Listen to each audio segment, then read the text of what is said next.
The next presentation of the first module will be about exposure categories, intake and accumulation of military pollutants, and consequently of adverse health effects on human population. Military personnel face various exposure categories to pollutants during their service, which can lead to significant health risks.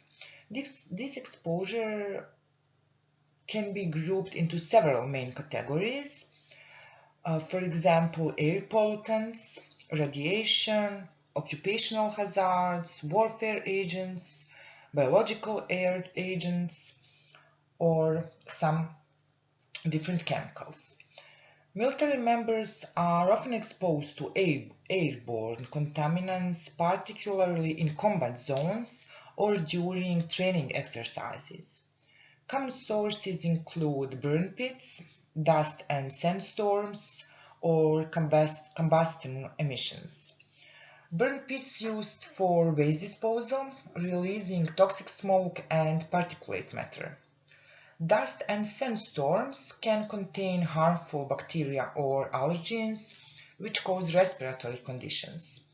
Combustion emissions from military vehicles and equipment contributing to air quality degradation. So, the inhalation of these pollutants can lead to various respiratory issues. Studies indicate that military personnel exposed to high levels of PMs often experience symptoms such as asthma or other chronic respiratory conditions. Research also has shown that inhaled particulates can accumulate in lung-associated lymph nodes over time. This accumulation compromises immune function and can lead to chronic health issues due to impaired immune surveillance.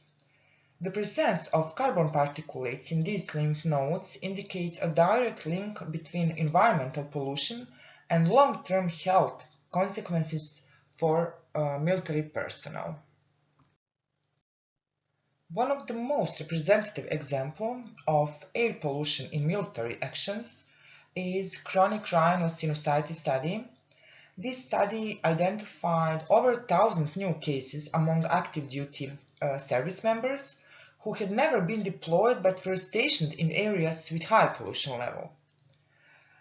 These findings underscore the potential impact of ambient air quality on military health even outside combat zones. This study is available for free. Exposed to hazardous chemicals is prevalent in military settings. Notable examples include depleted uranium, which actually associated with munitions and potential long-term health effects, some pesticides and industrial solvents commonly used in maintenance and operational activities. These chemicals have different health impacts on service members and the environment. Agent Orange is herbicide linked to various health issues, primarily during the Vietnam War. The US military used Agent Orange extensively during the Vietnam War from 1961 to 1971. Its purpose was to eliminate foliage that provided cover for enemy forces and to destroy crops that could sustain them. The use of Agent Orange resulted in widespread ecological destruction. Reports indicate that the environmental degradation caused by Agent Orange has been described as ecocide, leading to long-term consequences for biodiversity and local ecosystems. Exposure to Agent Orange has been linked to numerous severe health issues among both veterans and Vietnamese civilians. Initial studies identified 14 diseases associated with exposure, but ongoing research has expanded this list significantly. Conditions include various forms of cancer, birth defects, skin diseases, and other serious health complications. Occupational hazards include metal exposure or some jet fuel and diesel fumes exposure. Metal exposure from ammunition and firing ranges, so exposure to hazardous materials has been linked to diseases like cancer, metabolic, neurological, systemic health effects, kidney disorders, and other. Jet fuel and diesel fumes contain a complex mixture of harmful nitrogen oxides, sulfur oxides, carbon monoxide, particulate matter, and different organic compounds, including well-known carcinogens like formaldehyde. Nanosize particles that penetrate deep into the lungs. So both diesel and jet fuel emissions have been linked to various adverse health effects such as cancer risks, respiratory and cardiovascular issues. Military personnel may be also exposed to both ionizing and non-ionizing radiation. Understanding these categories is crucial for managing risks associated with military pollution and ensuring the safety of service members. Ionizing radiation is associated with nuclear weapons testing and certain medical procedures. So non-ionizing radiation includes exposure from lasers, microwaves, communication equipment, and other electromagnetic radiation. Generally considered less hazardous than ionizing radiation, but still requires safety programs to manage exposure limits. Radiation exposure could be through some routine occupational exposure and accidental exposure. High-level external ionizing radiation possesses the greatest danger, with potential acute effects and long-term cancer risks. Low levels of contamination generally present minimal risk, but require precautionary measures. Warfare agents have been utilized in military operations for over a century, primarily to incapacitate or kill enemy forces, pose significant risks not only during military conflicts but also as long-term pollutants in the environment. Their potential to contaminate water supplies and ecosystems raises concerns regarding public health and environmental safety. Chemical warfare agents usually cause serious health problems and often lead to chronic disorders include some nerve agents, such as organophosphorus compounds such as sarin, which disrupt the nervous system, leading to severe health consequences. Blister agents, such as sulfur mustard, and also these agents cause painful skin blisters and respiratory damage. Choking agents primarily affect the respiratory system, with chlorine and phosgene being notable examples. Blood agents compounds like hydrogen cyanide interfere with cellular respiration. The Iran-Iraq War is one of the most notorious examples of modern chemical warfare. Iraq employed nerve agents against both Iranian troops and Kurdish civilians, most infamously during the Halabja attack in 1988.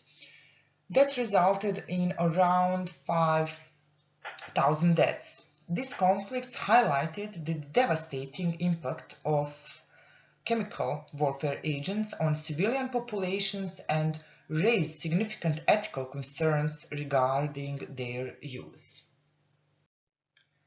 More recent cases include the use of chemical agents in the Syrian civil war and high-profile assassinations involving VX nerve agents. For instance, VX was used in the assassination of Kim Jong-nam in Malaysia. These events underscore a troubling trend where chemical agents are employed not only in warfare but also for political assassination. The next are biological agents. Biological warfare agents are microorganisms or toxins used intentionally to harm or incapacitate humans, animals, or plants. Their use in warfare dates back centuries, with documented instances where diseases caused more casualties than conventional weapons. Biological agents can be categorized based on their nature and effects. Among them are bacteria, viruses, toxins, or different biological agents. Some characteristics of biological agents are lethality, infectiousness, incubation period, stability, some treatment options. So the effectiveness of biological warfare agents can depend on these factors. Some agents are particularly noted for their potential use in warfare due to their properties. For instance, anthrax spores are resilient and can be aerosolized for widespread dissemination. Biological weapons also can be delivered through some various methods by aerosols, spraying agent into the air for inhalation, so via different contaminated food or water, so introducing pathogens into food or water supplies, or via bombs using military grade munitions designed to disperse biological agents. So historical instances include the Japanese use of plague-infested fleas during World War II. Historically, several biological warfare agents have been used in conflicts, demonstrating the devastating potential of these pathogens and toxins. Here are some of the most common agents utilized through the history. The most representative examples are anthrax, smallpox, plague, or some botulinum toxins. At the end, I would like to emphasize that addressing these consequences requires comprehensive strategies that encompass environmental remediation, public health initiatives, and policies aimed at reducing military-related pollution in future conflicts. Enhanced research into the long-term effects of these pollutants is essential for developing effective interventions aimed at protecting both human populations and ecosystems affected by military activities. Thank you for your attention.